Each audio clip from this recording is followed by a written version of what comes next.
So really thrilled to have the CEO and chairman of Dow Chemical here with us. He has really been a leader, Andrew Liveris has really been a leader in sustainability, very active with CECP's Strategic Investor Initiative, really active with helping Dow figure out where it goes, sort of what are the challenges from a sustainability point of view, a technology point of view, where do we take an organization that has had some challenges in the past and really build it into an organization for the future.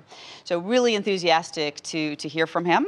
And then we have Emily Chasan, who is the Sustainable Finance Editor for Bloomberg News. And I don't know if you don't get the Sustainable Finance newsletter from Bloomberg, sign up because there's always awesome information in there. And Lee told me it's one of your most popular newsletters, right? The most popular newsletter, right? So now that I've done advertisements for both of you, I'll let you speak for yourselves.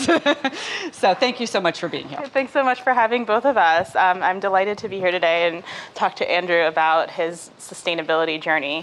I think one thing, I've been editing the Sustainable Finance Brief going into like our third year now, and one story that was really big in the beginning was this story on materiality. And George Serafine from Harvard put out that research that showed that companies that focus on material sustainability metrics are performing better than those that focus on the immaterial sustainability metrics to their business. And that really started to make the case in a lot of people's heads for how return on investment, materiality can be integrated into your sustainability approach. So I know at Dow, you guys have been super focused about making sustainability part of your business model and embedding it into the strategy. And tell us a little bit about that journey. Thank you, Emily, and thank you everyone for being interested in this subject. It's a passion of mine, and I'd like to say the 42 years I've had at our amazing, iconic global American corporation based on values from the founder to present day is a journey. And I think what I woke up and saw when I was first appointed CEO 15 years ago was that the journey was mostly internally measured. It wasn't externally validated. And I'd say we were victims of our own success, like good chemical engineers that we are and process engineers we are. Marketing doesn't come naturally to us. And so we weren't really marketing that we were part of the early adapters of sustainability as metrics with the triple bottom line reports, the President Clinton Sustainable Development Commission back in '92, Dave Bazzelli, Frank Popoff, one of my predecessors, were founding members of that. If you look at what ended up happening with the first external reports, which Dow was one of the first ones to put out, the triple bottom line one more time, there was a real convergence of this notion that we of the scientific community, in our case chemicals, and all the chemistry that supports, humanity in essence. 95%, first advertorial, 95% of your entire lives is touched by chemistry that is synthetic, and most of it has something to do with us. And I can take you through that anytime you want, including what's in this room and what you're wearing and how you're breathing. But all of that to tell you that we were definitely victims of two very poor reputation words: chemical industry. And we were the greatest story never told. And I really do think the arrival, the convergence of the model that brings you all to this conference, the audience that's in this room, and I'm now seeing a lot more of it. I was just at another like-minded conference last week. I would say to you the convergence now of the investor owner mindset. In other words, we can influence the outcomes of what happens on this planet, but we can influence it by incorporating it into the financial metrics that drive enterprises like mine to behaviors. We are what we measure at the end of the day. That convergence has truly arrived. And I think the business model, to answer that question, that we went to was we stopped playing defense and kept defense. In other words, regulations and regulatory activities. Believe it or not, the two words, smart regulations, sometimes don't belong together, often don't. And so how do you get smarter regs to lift the living standards of everything, everyone, the environment on the planet. That is our job, to engage with agencies, and we still are very much doing that in every one of the 162 countries we operate in. But we went on offense, and the business case was very simple. If you take a look at the opportunities presented by sustainability, they on the revenue line and therefore the profit line, they're numerous. And actually, we had the data before our very eyes. In 1995, we adopted our first 10-year stretch goals on the environment, EH&S. We call them our footprint goals. Why? They were very asset-centric. What wastes were coming out of our facilities, what was going beyond our fence line, like air, land waste, water waste. And we put a lot of work on that. I can give you numbers later if you wish.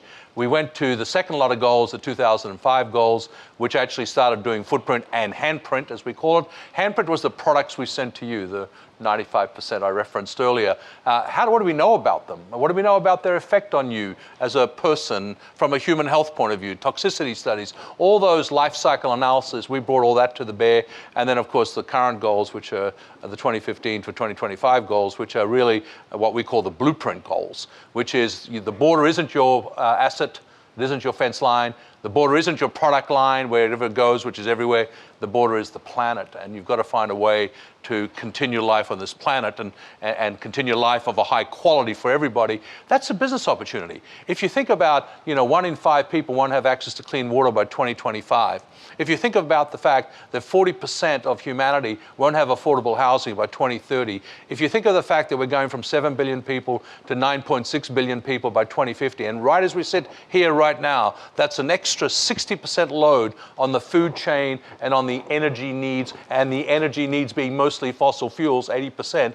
How the heck are we going to keep doing what we're doing unless we bring science policy together and bring enterprises together and measure that as a business opportunity for all of humanity? So we adopted that upon the start of my tenure. I will never declare success. It's a long way to go. I'd like to think that based on all the metrics we now have on the external side, that the Dow Diamond stands for better values for humanity rather than just values for our people, which of course is the same thing.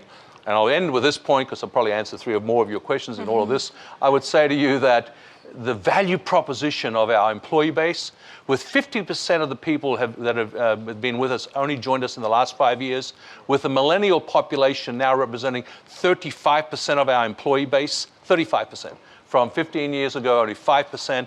That employee base is insisting that they work for enterprises that do well and do good simultaneously. So it's up to us to get these metrics right, such as what you're all working on, and we're very much supporters of that, and in fact work with this incredible school to get that exactly right. Yeah, one of the questions that sort of sparks my mind that you've been talking about that also I think investors have really had top of mind lately is, what is a company's societal purpose? And I know you're hinting at a little bit of that, but let's ask you really directly. If Larry Fink from BlackRock was here, he might say, "What's your societal purpose? What is it?" Well, Larry and I and Dominic Barton from McKinsey and Mark Wiseman, who used to be with Canada Pension Plan Investment Board, now at BlackRock actually, and Ratan Tata from Tata Sons, founded something that is called Focus Capital on the Long Term. We just had a big summit last week. It included 130 people and large investors, portfolio managers, pension, all the various institutionals were there, and as were corporates. What I would note immediately is the absence of too many corporates. I recognize I'm in a minority right now, and I am going to keep being messianical, whatever you want to call it, to get the bolting up of the investor base to what the enterprise does and stands for, that incorporates humanity and society. We should care. Okay? There is no excuse for not caring. Greed is not a motive nor an outcome. Okay? You earn the right to make sustainable profit by doing the right thing. To do the right thing means you have to change behaviors. That is societal. So what's happened? I said convergence. We are converging as humanity. And I haven't even spoken about digitalization yet, which is another major convergence trend. But if you think about business, government, and civil society, this is now a triangle that's linked. And each parts of these triangles, if you move one, it moves the other. So I mentioned smart regulation before. You've got to be at the table to get smart regulation so you can lift the standards for everybody. This isn't about taking standards down. This isn't a race to the bottom. This is a race to make humanity everywhere benefit. Whether you're in Africa, Mexico, or the United States of America, we should want this outcome because it's the right to operate. You get a license to operate from your community. And what is your community? Well, of course, it's your neighbor. And they're the first to tell you if you're not operating right, but that's your immediate neighbor. In a company like ours, we're everywhere. You know, we're a product of at least 150 communities that we can count in terms of places we operate in. That means we're a community everywhere. And so what that means is you have to adopt, if you like, these, what sounds like non-CEO behavior, you have to make it part of CEO behavior. And that means you've got to get your board to buy into it, and you've got to get your owners to buy into it. And you've got to link their metrics. And what we did last week, what you're doing here, is to find those metrics. Yeah, to stop compromising the short term and the long term, to get both. And it's possible, but it's hard. Okay? If it was easy, we would have figured this out before. And so we've got to collectively put our intellect together to get those metrics right, to incorporate society in all of our business decisions. Yeah, so let's talk about some of those metrics for a little. What are some of the examples of the ways you found to focus on sustainability issues that deliver positive, measurable results to the business? Well, the last 20 years, the first two 10-year goals have delivered us $6 billion of saving for $1 billion of investment. Now, I want to call that low-hanging fruit. I want to say, boy, if that's what doing the right thing is, why isn't everyone doing the right thing? That also implies how many people are doing the wrong thing. Okay, so you know, firstly, let's get all those standards. I mean, examples like how we now, through better landfill practices, through better water management, better air management, we've actually been more productive. You know, the old adage, right? Input, output, and in between is waste. If you don't have waste, you have more output. That's a fairly simple mathematical equation. So how do we get all those technologies out there? There are most effective technologies that are benchmarked out there. You can get those metrics out. Those are the footprint goals I implied earlier. You've got to get your handprint goals, and we have metrics on these too. And a great example for us is what's your benefits to burden ratio? And using carbon as a great proxy for that, because CO2, of course, and methane emissions and what we're doing with climate change. Are you a net benefit or a net burden due to your existence? And in our case, we're a 3-to-1 benefit to burden because of the products we make save, in our case, over 30 million tons of CO2 emissions are not emitted because of our products downstream from us. So that's life cycle analysis. So those are examples of metrics. But the ones I'm most excited about are the current metrics. And we've actually, through a partnership with the Nature Conservancy, and by the way, that's the other thing you've got to do. You've got to partner with the smarter people that are out there. You can't assume you've got all the smarts. I've got 7,500 PhDs. They're pretty smart, but they are very much focused on my processes and my products. How do I engage them with the scientists out there that are looking at the impact on nature? So the Nature Conservancy, the Ocean Conservation Fund, Ellen MacArthur Foundation, we've partnered with all of them, and we've come up with a tool that actually figures out a way to value when you put an asset somewhere, it could be a building, it could be a factory, what's the impact on nature, okay? And how do you value nature in your business decisions? And so we've committed through more metrics. This tool is called EASY, which is ESII, and this tool is available for free to anyone. And in essence, it's an algorithm that says, I'm going to site this factory in this location, and I'm going to price water, I'm going to price land, I'm going to price forest, I'm going to price air, and I'm going to price it onto my ROI decision. And I know I'm going to do that because if I don't do the right thing with all the elements that humanity's offered us, nature offers us, along the way will come a regulator that will cost me, right? So call it an avoided cost, but have it a front-loaded investment, it becomes an ROI. So we have that tool, and we've committed to $1 billion of value in the next 10 years. We're already $160 million and counting through 3 pilots that we've scaled up in 3 different countries in the world, most notably down in Texas, where we avoided a $280 million waste treatment facility by using wetlands around our facility to site a project. So these are good examples that are, and we're not unique. Very forward companies are doing this. How do we bolt us all together so we can get community of practice and metrics and benchmarking is, I think, a challenge. Yeah, I think this valuing nature is really at the forefront of what people are doing, like hotels valuing their coral reefs outside and that sort of thing. We'll see a lot of innovation there. Sort of on that note, I wanted to ask about the value of circular economy initiatives at the company. You guys make plastics like polyethylene and polyurethane, all those things that are filling up landfills. Yes. How do you guys play a role in circular economy? Not proud of the value chain there, so we are taking full-on responsibility to a war on plastics and making sure we go circular. We've got great pilots around the world working with all the various NGOs that I mentioned earlier, Ocean Conservation Fund. We are fundamentally basically finding different ways to do this.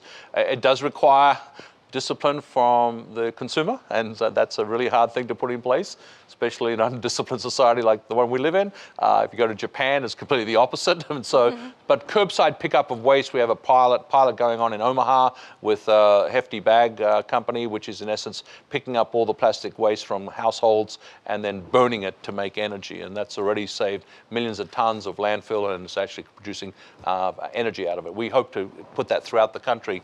You recognize most of ocean plastic waste is not from the ocean, it's from the land. It's actually stuff we do on land that causes it to go into rivers and that causes it to go out to the ocean. So this is a big issue, and we've got to do something about it. And I would say to you that these sorts of programs, whether it's converted to energy or whether it's to find lighter plastics so that you down gauge, okay, so that it's less out there, it's still stuff out there, so you haven't stopped that. Our addiction to plastics may one day go away with complete work on renewable, recyclable, and ultimately plastics that actually decompose in the environment. We aren't there yet. Unfortunately, God gave us the oxygen molecule. That's fortunate for us to breathe, but bad in terms of polymers. So for those of you who aren't chemistry nerds in the room, you put an oxygen into a C and an H chain, it absolutely is impossible to decompose it and then use it for the functional properties you need plastic in. But we're all working on that. There will be a vision towards us getting there. I think we're all very driven to get to those 3 R's. But in the meantime, we've got to do something about what we're currently doing. We're working with companies downstream from us on recycling mattresses. Most of the mattresses, in fact, all the mattresses you sleep on, have a soft foam polyurethane in it. That's made out of a polyether polyol that we pretty much make. How do we actually grab all those mattresses back, decompose back to make the original raw material? We've got programs going on that. Look, I make no apology. I said we're not there. I think we have to get at it, and I think the mindset has to be offense. Figure out how to put money and value chains together with the right behaviors. That's what I was going to ask, is how do you value that? How do you value your circular economy initiatives? Well, we value it by simply we get the value of the recycle, right, which is tremendous, but we also get the value of the energy in the other example I give. But I also think there is a reputational value, and it's an intangible on your balance sheet. Actually, when you really think about this wonderful thing we have called the balance sheet, who studies balance sheets for a living in this room? Put your hand up. But who studies people behaviors and what people do? And can you imagine for a second that we don't have people as an intangible on a balance sheet? Yet the most important asset every one of us has is our people. So why aren't we valuing that? We should be putting a value on human talent. And that is not just reputational, that's an ability to compete. If you don't have the very best people working in your whatever, then you're not going to be able to compete. You're going to go out of business over time. So I do think there is a link that hasn't occurred yet that will occur. I think we have, I don't know, Adam Smith did us a great favor, I'm sure, and John Keynes and all these wonderful economists that gave us modern capitalism. Modern capitalism is failing. Democracy and capitalism together is creating division. We are creating them and us. We are separating, okay, in terms of who has and who hasn't. Inclusive capitalism is yet to be defined. We are all at that cusp of humanity that not only do we have to do it for the reasons of protecting the planet, but also we're going to redefine work. In fact, we are as we speak. With digitalization arriving, our education system is not providing us the talent we need. Therefore, a few people graduating are being fought over by a lot of us because we can't get the skills we want. 40% of all US college 4-year degrees can't find work. 40% of them don't even finish, let alone graduate. The 4-year degree is basically useless. I mean, unless you're in a very big specialty.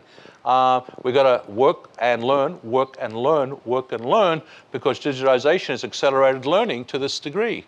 We have arrived at what we I'm on the IBM board, forgive me for this, are calling Watson's Law. You had Moore's Law, which gave us the chip and the speed and all the things you're familiar with.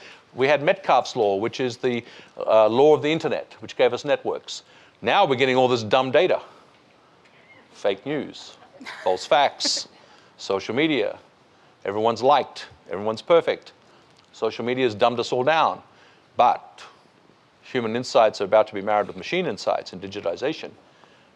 The arrival of AI, and it's not man or machine, it's man and machine. How can we get Watson's Law to be smarter? Well, we need to change the way our humans interact with those machines. I don't have those graduates. We're fighting for those. There's very few of those people appearing. So we've got to reskill everyone. So, humanity and inclusive capitalism is going through major challenges, and it's conferences like this that say, I need to get my metrics right so I can get this next 10 to 15 to 20 years right, not this next quarter or 1 year right. All of our metrics are geared to getting this short term right. Well, who made that up? Okay? And by the way, who are the culpable parties? Well, it's not just the greed gene. It's also the popularity gene, right? Everyone has to be popular. So politicians get elected on populist policies. Say whatever you like, get elected, and don't do it. I do think we are having to re-engage humanity on value. Yeah, have you had to take a political stance this year on social and environmental? Several, and there's more to come, I'm sure. I'm just probably waiting for one for me right now in my inbox. It is what it is. I have a great, someone mentored me early in my career and said, the very first thing you got to do, Andrew, in whatever role you're in, is embrace reality. It's our reality, folks. And so, get used to it. But, we did this to ourselves because we haven't conquered some of these other topics. If I go through the factory floors of, pick any state in the middle of the country where I have plenty of presence, everyone voted for this administration because they felt left behind by places like this city, okay, and the other coast. And I think this elitism that has been established in society has to disappear. We have to allow the children of the factory workers in, Michigan, to have a view that they can be included in the American, financial dream as much as anyone else. And they're not getting the education, and in fact, they're getting dumbed down in their ability to get jobs. I wanted to ask, how are you getting your employees involved in your sustainability strategy, and what are the benefits of that? We have several initiatives, because I mentioned earlier this intangible on the balance sheet. We put a lot of work on including our people in every one of these initiatives. In fact, they're leading the way. In no particular order, we started a program 5-7 years ago, I forget when it is now, called the Sustainability Fellows, which is in essence, we pick now, it's up to 100 of our best and brightest. They apply for it, they get nominated by their peers, they get selected, and we send them somewhere. We've been to countries all over the world. They embed themselves in a community, and they spend weeks there helping the community, based on community projects that the local mayor or the local leader wants. And they've been from Ghana to the Philippines doing great things. They do not have to include Dow products. It'd be nice if they did, but they don't have to. They come away from that having contributed. We have, in any 1 year, over 1,500 community projects that our people get involved in, over 150,000 man hours or people hours. They impact 2.25 million people a year. We measure all this. And frankly, that's just us allowing them to do that. They get the time to do it, et cetera. Sustainability Fellows being the core of the program. We also have our STEM ambassadors, 2,500 of those in this country alone, that we send into schools to make science sexy again. So that we can get young kids, kindergarteners, elementary school, doing scientific experiments that are fun and playful and enjoyable, like the famous chemistry sets and that I grew up on, or this notion of sending a rocket to the moon. The JFK inspired a whole generation of scientists from that. We've got to make it glamorous and sexy, so it's not all just the Oscars the other night. Who watched those? Don't put your hands up. I mean, it's fine. I mean, we've got to have celebs for some reason, I guess. But I mean, we've got to have scientists and community volunteers and people we put on pedestals that do wonderful things, like these STEM ambassadors. We also have our Habitat for Humanity partnership, which is now 40 years strong. We've built over 50,000 homes in this country, in the U.S. alone, but it's global. Also donating product and donating our people. And so we encourage our people to collaborate with their communities, and we give them the time to do it. And then we don't just open the loop and not close it. They come back and tell us, and we almost always do it through our community environment advisory panels, which we have in every community we're in. We put these people on them as a representative and tell us, what did they learn? What did they hear? What can we do better? I mean, these are the things that close the loop. So it's a mindset. You've got to make sure that you celebrate your citizenship and your philanthropy. And by the way, the best model on this is Mark Benioff's 111. I think there's a company that started from nothing, whatever it was, 40, 30 years ago, that started doing this from the beginning. So one more question from me, and I want the audience to get ready for questions, because we'll go to that in just one second. But really fast, if you had to sort of sum up, what's your main piece of advice to companies about how they can better embed sustainability into their business strategy and really use that to drive financial returns? A related question I get, like that one, which has an answer which no one wants to hear. So people have asked me, because I'm a long tenured CEO, they say, what would you do differently if you could start all over again, knowing what you now know? And my answer is, I wouldn't try it. Thank God for humanity. We don't know what we don't know, so we are optimists, right? And I think just by sheer nature of leadership, you have to be an optimist. It's really hard to change culture, to say the least. I mean, and culture, it's a wonderful word, but really it's one person at a time. I implied already the percent of our employees that are millennials that have been with us 5 years or less. It really needs a cathartic change of your mindset. You've got to actually, in essence, get the people who are retired on the job to retire. You got to get people. you got to get people who are passive aggressive and resistors to leave. Of my top 200 jobs, which I started when I started to be CEO, to the top 200 jobs today, only 4 people are in common, including me. So I would tell you, it really does need an address to people's willingness to put themselves at risk. Okay, and then lead it. I think I'm on my 4th reinvention of myself as CEO. My biggest epiphany was when I came to a point a few years ago where I realized I was no longer leading, that I was following. I tell you, that's euphoric. When you now go into town halls around the world and your own people are telling you all this, and you're hearing your words, but in their language, in their words, it's a wonderful feeling. The culture's past the tipping point. And honestly, the only legacy, people like me who have such a privilege to do these sorts of jobs and do it as best we can, the only legacy you leave is that you've actually created a movement that's institutionalized.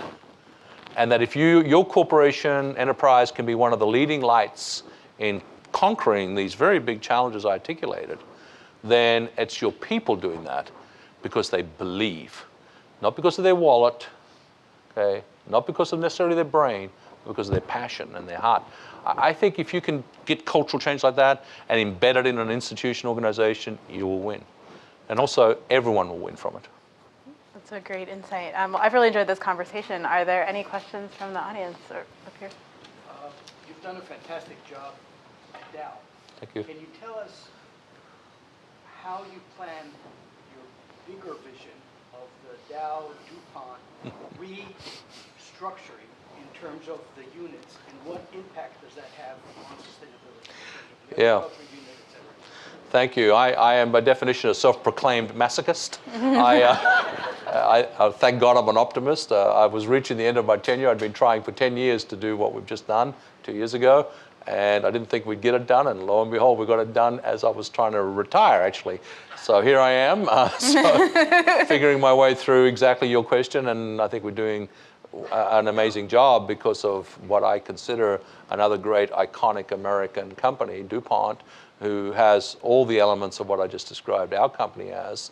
And I'm so delighted with our announcement of 2 weeks ago where one of the companies will be called DuPont. I mean, we at the Dow side made no bones that we're going to keep the Dow culture very intact. Everything I just described in the Dow company that will be created out of the 3 spin-offs.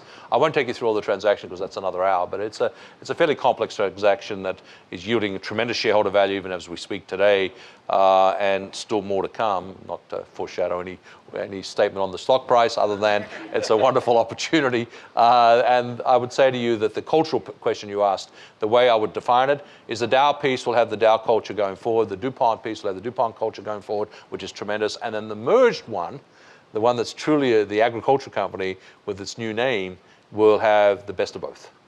And if we can pull that off, I think everything I just talked about would have had a magnificent ROI now, not on one American iconic company, but on 2.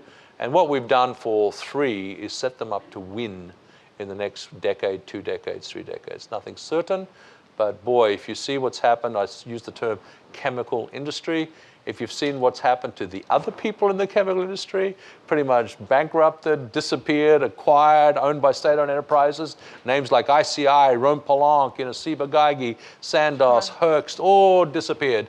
And the ones who survived fled to pharmaceuticals, and they're not even having fun over there. So, so those of us who stayed true to synthetic chemistry and the visions of how chemistry can change the world and stand at the pedestal of the periodic table and glorify it. Sorry, I sound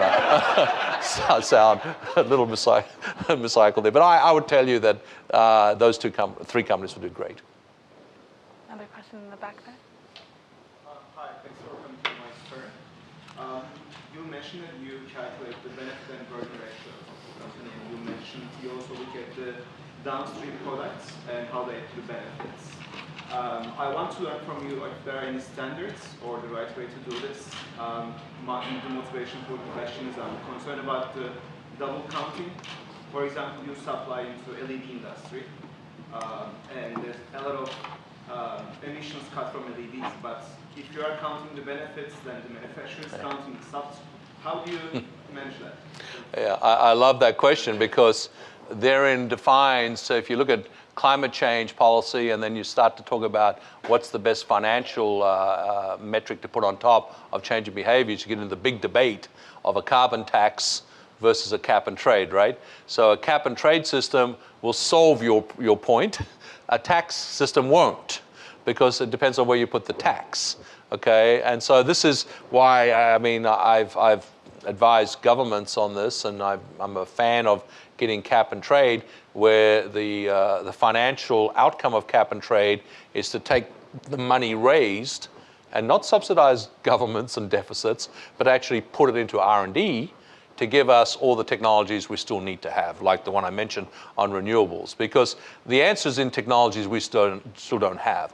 I'd like to say we can scale solar. I think we're working our way to it, but it's still a long way to go on efficiency, and frankly, still needs a fair degree of subsidy. Wind is wind because it's intermittent, obviously, and you can't get the distribution right. And I already mentioned this point about renewables. Hydro is not everywhere, and of course, if we had nuclear and safe nuclear, and people would be okay with that, that would be one of the answers to bridge over to a carbon-free future. So all of that to tell you that your value chain question and life cycle analysis question, and not double counting and having the right financial incents is a seminal policy question. We at Dow do our very best to not double count based on impact. So we have 2 metrics. One is relative, benefit to burden. The other is absolute. So since 2000, we're down 30 million tons of CO2 emissions, absolutely. Okay, so it's not just, I'm taking advantage of something downstream of me. But it is a key question. Thank you for asking. Yeah. Diana Glassman, thank you for that. Question for you about Africa. It's accounting for a lot of the growth of bodies on the planet and all the resource draws that you talked about going forward. And obviously there's a huge interaction with social and environmental issues there. I'm wondering if you could tell us, how are you thinking through the growth of your business? How does this all add value? What is your responsibility in Africa, specifically, given it's going to be a large growth market? Yeah, and some of us have awoken to Africa late, but some of us have been there early. We've been there quite early, but I would tell you that The big issue with Africa is what we've seen in every other emerging country we entered early, and we've been, as 162 countries out, many more left. So we pretty much have been everywhere early.